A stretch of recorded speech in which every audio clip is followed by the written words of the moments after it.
예, 오늘은 좀 경제학이 아닌 책을 소개해 드릴까 합니다. 정관종료 잘 아시죠? 당태종 이세민, 중국에서 아주 명군이라고 일컬어진 당태종 이세민이 정치를 어떻게 했나에 대한 책인데요. 일본인 다쿠치 요시후미라는 사람이 정관종료 강이라고 그래서 이렇게 좀 일반이 알기 쉽게 중요한 부분만 떼어내서 했고요. 또 우리나라의 황충호 씨라는 분이 당태종 이세민의 정관정요는 이제 그 통치를 어떻게 했냐인데 일생을 다룬 그런 어떻게 보면 위인전이죠. 어린 시절부터 이 책 두 개를 참고로 제가 좀 정리해봤습니다. 뭐 경제학보단 재밌지 않을까 싶습니다. 이세민의 일생을 잠깐 살펴보면요. 아버지는 이연인데 이연이 이제 당나라를 창시한 사람이죠. 근데 이연은 당나라를 창시할 때 상당히 나이가 있었고 이세민이 20살에 이제 그 당나라를 시작합니다. 20살에 이제 밑에 보면은 수나라를 건국한 핵심 군인 집안입니다. 즉 약간 중국 역사를 보면요. 수나라의 수양제가 고구려를 침범했다가 실패해서 이제 정권이 흔들리죠. 하도 돈을 쏟아붓는데 이제 고구려를 이기지 못하니까 백성들의 원망이 심해지고 반란이 일어나기 시작합니다. 왜? 군대가 다 고구려로 가 있으니까 뒤가 텅텅 비어 있어서 반란이 일어나는데요. 이 당태종의 아버지 이연은 그냥 보통 집안이 아니라 그 수양제의 사촌입니다. 어, 외가 쪽이죠. 수양제의 외가 쪽 사람이죠. 그래서 수양제가 아주 믿고 수나라를 건국할 때부터 같이 건국을 했던 그런 아주 유명한 집안이고요. 그래서 중요한 변방 지역에 군대를 다 맡깁니다. 우리나라로 보면 뭐 경기 뭐 이렇게 동북면 뭐 경기도 쪽 군대를 다 한다든지 우리나라 군대를 전체로 봤을 때 뭐 그중에 한 3분의 1을 맡기는 식의 아주 큰 군대를 맡긴 그런 사람입니다. 당태종이 되게 웃긴 게요. 20세에 그 아버지는 이제 아유 수나라에 내가 어떻게 반기를 드냐 수나라에 내가 핵심 집안인데라고 하는데 그 아버지를 막 설득해서 아버지 수나라 어차피 망하니까 우리도 빨리 반란을 일으켜서 우리가 살 길을 도모해야 됩니다라고 설득을 해서 반란을 일으킵니다. 그리고 7년 동안 전쟁을 벌이는데요. 그 이 전쟁에서 아버지도 싸우고 이세민의 형제도 싸웠지만 결국 이세민이 거의 당나라 건국의 중요한 전쟁을 거의 다 치르면서 한 8, 90% 전쟁을 이세민이 이끌면서 중국을 통일합니다. 28세에 그리고 황제에 등극합니다. 여기 나중에 설명을 좀 하겠는데 이세민이 둘째 아들인데 26세에 중국을 통일하고 자기 형이 태자인데 자기 형을 죽이고 황제에 등극을 해서 51세에 사망합니다. 그래서 28세까지 이세민의 일생은 원래 집안도 무신 집안이었고 아주 출중한 장군으로서 중국을 종횡무진 해집으면서 적들을 다 물리치고 그 쉽지 않은 싸움이고 위기를 여러 번 넘겼죠. 그리고 나서 28세 황제에 등극한 다음에는 51세 그 인생 후반기는 황제로서 일을 합니다.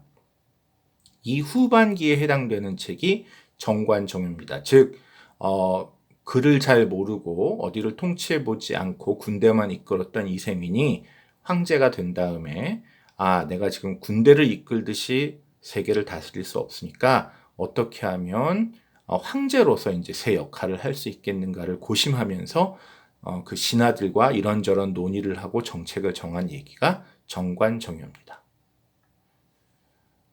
뭐 앞에 설명했듯이 당의 건국은 수양제의 이제 폭정에 대항해서 반란을 일으킨 사람들이 뭐 이밀, 두건덕, 완색춘 이 책을 보면 나오는데 이런 사람들이 낙양이라는 중심지를 노리고 있는데 이연과 이세민은 약간 동쪽에 떨어진 그러나 제2의 도시인 장안을 차지하고 이 사람들이 서로 싸우다가 지치기를 좀 기다렸다가 중국을 통일합니다. 현무문의 변이라고 아시는 분은 아신 유명한 일이었는데요. 그 26세에 중국을 통일한 이세민이 차남이었는데 누가 봐도 중국 통일은 둘째 아들이 한 거죠. 첫째 아들이 태자이긴 하지만 그래서 차남인 이세민과 이세민의 형이고 장남인 이건성 사이에 두 번째 아버지 돌아가신 다음에 황제를 누가 하냐를 놓고 아주 뭐 거의 피 튀기는 싸움이 벌어집니다. 이때 이세민이 선수를 쳐서 그 이건성에게 사자를 보내서 아버지가 부른다 라고 해서 이건성이 현무문이라는 궁궐의 문을 들어올 때 죽입니다. 당시 현무문 주변에는 이건성의 부하들이 있었는데 이세민이 다 포섭해서 그 자기 편으로 만들었다는 얘기죠. 어쨌든 참 어떻게 보면은 형도 죽이는 이런 잔인한 사람이라고 볼 수도 있죠. 근데 이렇게 잔인하고 싸움을 좋아했던 이세민이 황제가 되자마자 나는 이제 더 이상 무술을 하는 무인이 아니라 문인 황제가 되어야 된다라고 깨닫습니다. 그래서 이제 이 파란색이 앞으로 써 있는 게 이세민이 말한 내용인데요. 군주의 일 가운데 창업과 수성 어느 쪽이 어렵다고 생각하오. 천하를 지키는 일이 뭐가 어렵겠소. 인재를 적재적소에 배치하면 뭐가 어렵겠소라고 얘기를 합니다. 이제 이 정관정요에는 태종과 자기 신하들의 문답이 많이 나오는데요. 여기에 대해서 위징이라고 유명한 신하가 있습니다. 옳은 말만 하고 절대로 두려워하지 않고 자기 생각을 다 얘기하는 그런 신인데요. 나라가 어려우면 인재를 등용하고 간원에 황제가 임금이 귀를 기울이나 이제 나라가 어렵지 않고 평화로우면 황제가 교만해집니다. 편안할 때도 늘 두려운 마음을 지녀야 하는 게 황제가 하는 수성이니 이것이 어찌 어렵지 않겠습니까? 라고 얘기를 합니다. 오히려 위기의 때는 다 모든 사람이 동의하기 때문에 긴장을 하지만 평화 시에는 사람들이 뭐 긴장을 풀어도 되지라고 생각하는데 오히려 이런 때일수록 긴장을 해야 되기 때문에 더 어려운 것이다. 평화 시가 이런 얘기를 하죠. 저희가 세종대왕을 하면요 정말 너무나 위대하신 분이죠. 뭐 이분은 도대체 결점이라는 것이 있었을까 싶을 정도로 뭐 공부도 잘하시죠. 또 뭐 동북면 이게 갖고 다 여진족도 정벌하셨죠. 효성도 지극하죠. 뭐 인품이나 지식이나 무술이나 다 뛰어나신 분이죠. 좀 현실에 존재하나 이런 생각이 드는데요. 태종 이세민은 이 정관종료를 읽어보면요 너무나 인간적입니다. 심지어 뭐라고 본인이 썼냐면 짐이 매번 몸을 손상한 것은 밖의 사물에 있지 않고 다른 사람이 나를 상하게 한 것이 아니라 모두 나의 기호와 욕심으로 말미암아 화를 부른 것이다. 즉 내 마음이 문제였다라는 거죠. 이런 일이 있었답니다. 이 당태종 이세민이 공사를 하는데 지나가던 재상들이 아니 황제 침소 쪽에 무슨 공사를 하냐고 물었더니 막 당태종이 화를 내면서 불러다가 막 혼을 냅니다. 아니 너희는 정치나 잘할 것이지 내가 내 궁궐에 무슨 뭐 하나 방을 더 짓던 뭐 벽을 바꾸던 그림을 그리던 니네가 뭘 그걸 관여하느냐라고 했더니 그 재상들이 아주 죄송합니다라고 했는데요. 그러자 아까 얘기한 이 간언을 하는 위증이 나타나서 아니 그거는 황제도 잘못됐고 재상도 잘못했다. 황제가 하는 일이 어떻게 그게 황제 개인의 일이냐. 재상은 당연히 아무리 황제의 침소라도 무슨 공사를 하는지를 알아야 될 것이고 그걸 당연한 걸 물어봤는데 또 황제가 혼내니까 아유 죄송합니다. 다시는 안 그러겠습니다. 하는 이 재상들도 문제다라고 화를 냈다고 그러죠. 뭐 다양한 것은 태종이 이런 인간적인 한계가 있는데 이거를 누가 깨달아주면 이렇게 지적해주면 다 이것을 아이고 내가 잘못했습니다라고 했다는 거죠. 그래서 명군이라는 겁니다. 또 이제 태종이 죽을 때가 되니까요. 그 사관들이 실록에 자기 얘기를 안 좋은 걸 적어놨을까 봐 자꾸만 걱정이 돼서 그 몇 번에 걸쳐서 나에 대한 기록을 좀 보여다오. 뭐 말은 이렇게 합니다. 그걸 보여주면 내가 고쳐서 앞으로는 안 그럴 테니까 좀 이걸 보여다오라고 합니다. 근데 모든 신하들이 이거를 거절합니다. 역시 태종이 거절해도 된다고 한 그런 훌륭한 왕이기 때문에 거절했겠지만요. 심지어 어떤 신하는 이렇게 물어보신 것도 내가 기록으로 남길 거다. 그러니까 절대로 물어보지 마라. 이렇게 얘기를 합니다. 어쨌든 이 정관정요에는 태종이 어떤 슈퍼휴먼 성인 군자로 나오지는 않고요. 실수를 하지만 부하들에 의해서 다시 깨닫고 사과하는 그런 왕으로 나옵니다. 이때 태종이 정말 이세민이 고심의 고심을 거듭하는데요.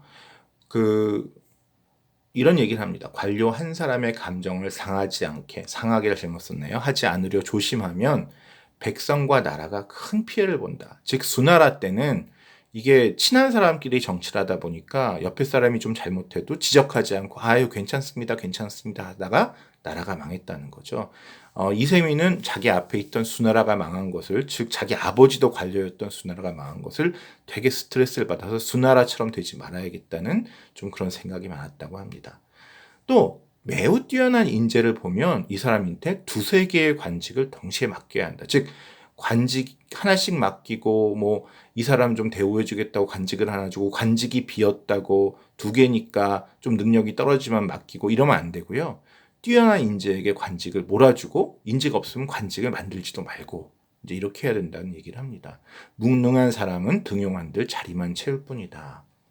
그래서 당태종 이세민이 부활시켜서 조사한 다음에 중앙부처에 최소한으로 필요한 소수정의 최소한이 643명이라고 파악을 한 다음에요.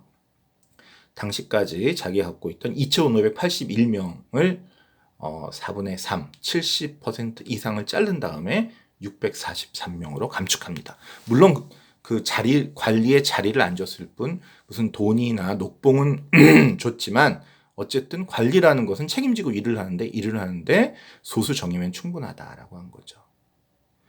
관리의 인사도 너무 고심을 했는데요. 결국은 인사가 만사죠. 침실에 중국 지도가 그려진 병풍을 놓고 거기다가 자기가 임명한 관리의 이름을 쭉 적어놓은 다음에 그 각 지방관의 능력과 성품, 어떤 일을 잘했고 어떤 일을 실수했나를 빽빽하게 메모를 했다고 합니다. 근데 이렇게 너무 능력주의로만 치우친 것은 아니고요. 일단 어떤 관리를 등용했는데 잠시 후에 더 젊고 우수한 신인이 나타나면 이 사람한테 일을 시키되 그 직책을 바로 앞 사람하고 교체하지 않고 일단은 상금이나 비단 등을 줘서 이 사람이 일을 잘한 것을 격려해야 된다. 즉 앞에 사람을 바로바로 뒤에 사람이 잘한다고 교체해버리면 이거는 장기적으로 좋지 않다. 이런 정도의 심사숙고까지 하면서 요거를 적어놓고 있습니다. 인재 등용은 정말 피해 적군과 악군을 가리지 않는데요. 큰형 이건성이 태자였으니까 현무문에 변해서 죽였지만 형의 신복 부하 중에도 우수한 사람이 있었겠죠. 특히 위진과 왕규라고 태종 이세민의 가장 신뢰했던 부하 4명 중에 2명이 이런 이건성의 신복으로서 자기를 죽이려 했던 사람을 등용을 합니다. 그리고 뛰어난 인재가 있다는 얘기를 들으면 머리를 감다가도 움켜쥐고 나가고 밥을 먹다가도 밥을 뱉고 나갈 정도가 돼야 된다라는 얘기를 하고요.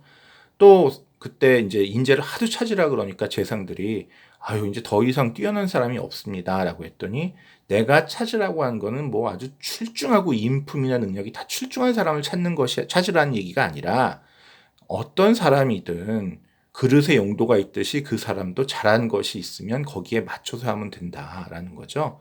그래서 이렇게 너희들이 인재를 찾으려는 노력, 그 인재의 능력을 발굴하는 노력을 더 열심히 하면 찾을 수 있다라는 식으로 격려를 했다고 합니다.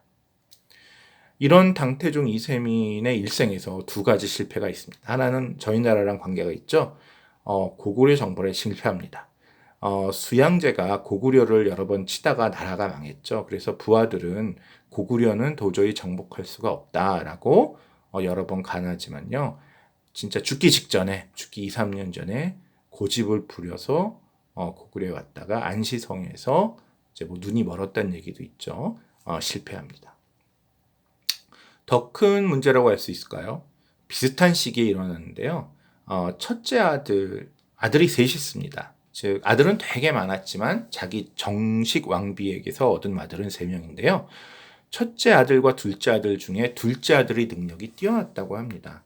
아마 당태종 이세민은 능력 위주로 인재를 등용하기 때문에 둘째 아들을 확실히 더 귀여워했고 그래서 첫째 아들이 이런 아버지에 대해서 불만을 갖게 됐고 첫째와 둘째가 다툼을 하게 됩니다. 나중에 서로 죽이려고 하죠. 그래서 일단 첫째 아들을 내쫓고 둘째 아들도 이 싸움을 보고 하다가 근데 신하들이 가납니다. 둘째 아들은 능력은 있지만 이런 그 과정을 거치면서 적을 많이 만들었기 때문에 차라리 얌전한 셋째에게 왕위를 넘기십시오. 사실 셋째는 너무 얌전하고 야망이 없고 그래서 태종 이세민은 싫어했는데 신하들이 첫째, 둘째가 서로 싸웠는데 이 둘 중에 하나를 시키는 건 말이 안 된다. 그래서 결국은 셋째에게 그 왕위를 물려주고 죽고요. 이름은 당고종인데요. 역시 문제가 생기죠. 측천무울하고 그 고종이 자기 아빠 이세민의 그 첩을 자기 그 와이프로 삼는데요. 측천무우가 나중에 고종이 죽은 다음에 자기가 황체가 됩니다. 그래서 당나라에 여성 황제가 있는데 이것이 누구의 공주 딸이 아니라 그 이세민의 며느리가 되죠. 물론 나중에 이제 당나라가 다시 이 측천무우가 죽은 다음에 이세민의 자손들이 이 왕위를 가져오긴 하지만 어쨌든 아들 인태 이 승계하는 데서 문제가 있었고요. 조선의 태종이나 세종도 마찬가지예요. 태종은 뭐 자기가 해결은 했습니다. 태종하고 이 조선의 태종하고 이세민이 비슷한데 태종이 결국 그 안녕대군을 양녕대군을 왕위에서 그 태자 자리에서 물러나게 하고 셋째 아들인 충령인 세종을 세우죠. 세종은 이제 더 실패를 하는데요. 완벽한 왕이지만 또 왕위 계승 문제에서 후손 문제에서 실패하는데 자기가 단종에게 물려줬죠. 문종 단종. 근데 둘째 아들인 세조가 이들을 죽이죠. 그래서 이런 완벽한 왕들은 어떻게 보면 오히려 자기 후계자 문제에서는 좀 실패하는 그런 측면이 있지 않나 하는 생각도 듭니다. 마지막 말은 이제 공자 이야기로 끝맺을까 합니다. 공자는 사람을 다스린다는 것은 즉 정치를 한다는 것은 썩은을 잘못 썼네요. 썩은 새끼줄로 6마리의 말을 다루며 마차를 모는 겁니다. 튼튼한 밧줄로 이 말들을 묶어갖고 마차를 몰아야 되는데 이 튼튼한 줄이 없어서 썩은 밧줄로 하고 있거든요. 이게 언제 끊어질까 노심초사를 하는 거죠. 그래서 정치라는 건 이렇게 위험한 거고 항상 조심해야 하는 것이다 라고 말씀을 하셨다는데 이런 것들을 참 잘 실천하고 물론 몇 가지 실패는 있었지만 항상 조심하면서 평생 노력한 사람이 그 황제가 당태종 이세민이 아닐까 생각합니다.